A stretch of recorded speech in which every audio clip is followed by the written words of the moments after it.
ચૂંટણી જાહેર થતાં ઝાલાવાડની પ્રજા જેની આતુરતાથી રાહ જોઈ રહી હતી ત્યારે ભાજપ દ્વારા ઉચ્ચ કક્ષાએથી ડોક્ટર મહેન્દ્રભાઈ મુંજપરાનું લોકસભાના ઉમેદવાર તરીકે નામ જાહેર થતાં લોકોની ઉત્સુકતાનો અંત આવ્યો છે અને સમર્થકોમાં આનંદની લાગણી જોવા મળી હતી।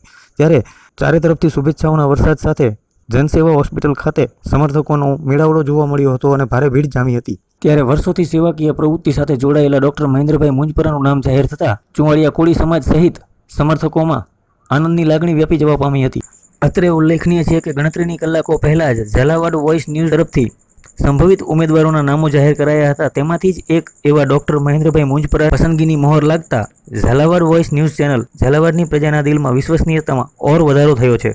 ડોક્ટર મહેન્દ્રભાઈ મુંજપરાનું નામ જાહેર થતાં અમારી ચેનલની વિશ્વસનીયતામાં પણ ઉત્તરોત્તર વધારો થઈ રહ્યો છે। પહેલાં તો ખૂબ જ આનંદ થાય છે અને સૌથી પહેલાં તો માનનીય ભારતીય જનતા પાર્ટીના માનનીય અધ્યક્ષ અમિતભાઈ શાહ અને માનનીય નરેન્દ્ર મોદી સાહેબ અને ભારતીય જનતા પાર્ટીના તમામ કાર્યકરોનો હું ખૂબ આભાર માનું છું। હું તો પ્રજાનો સેવક છું અને મારા મોટાભાગના દર્દીઓ ગ્રામ્ય વિસ્તાર અને શહેરી વિસ્તાર બનેલા છે, એટલે શહેરના પ્રશ્નો અલગ હોય, ગ્રામ્યના ખેડૂતોના પ્રશ્નો અલગ હોય, એ બધા જ પ્રશ્નોનું બને એટલું વધારે સોલ્યુશન આવે એવા પ્રયત્નો કરીશ હંમેશા।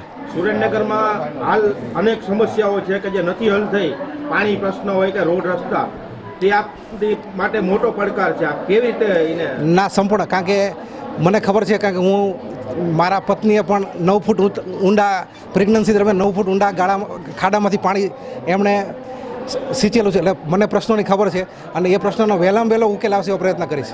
પણ હાલ જો વાત કરીએ તો જિલ્લામાં 9માંથી તો 4 તો કોંગ્રેસ પાસે છે, 5 તો આપ કઈ રીતે ભાજપ કઈ રીતે ચૂંટણી લડશે? સંસદના પ્રશ્નો અલગ હોય, વિધાનસભાના પ્રશ્નો અલગ હોય અને હંમેશા મારો નાતો પ્રજા સાથે જોડાયેલો છે। મારા 8.5 લાખથી વધારે તો દર્દીઓ છે, એના સિવાય અમારા સગાવાલા હોય, સંબંધીઓ હોય, મિત્રો હોય, એ સૌ સહકાર આપશે અને મને જીતીને વિજય બનાવશે। તબીબી ક્ષેત્ર અલગ હોય છે અને લોકોની વચ્ચે રહી પણ અલગ વાત છે, એ બાબતે શું કહેશો? ના, હું તબીબી ક્ષેત્ર પણ મારું કુટુંબ છે એ રાજકારણ સાથે સંકળાયેલું છે અને હું પણ 1996 સાલથી રાજકારણ સાથે સ્વયંસેવક તરીકે તો સંકળાયેલો જ છું।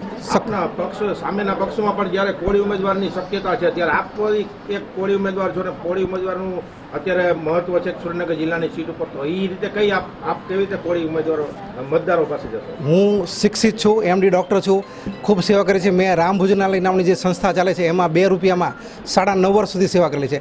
ત્યાર પછી અહીંયા પ્રાઇવેટ દવાખાના પણ મેં 10 રૂપિયાથી શરૂઆત કરેલી અને અત્યારે પણ ખૂબ જ હું સેવા કરું છું અને કોઈ પણ સાધુ હોય, સંત હોય, મહંતો હોય, આજુબાજુના વિદ્યાર્થીઓની બોર્ડિંગો છે, તમામને હું વિનામૂલ્યે સેવા આપું છું હાલમાં પણ।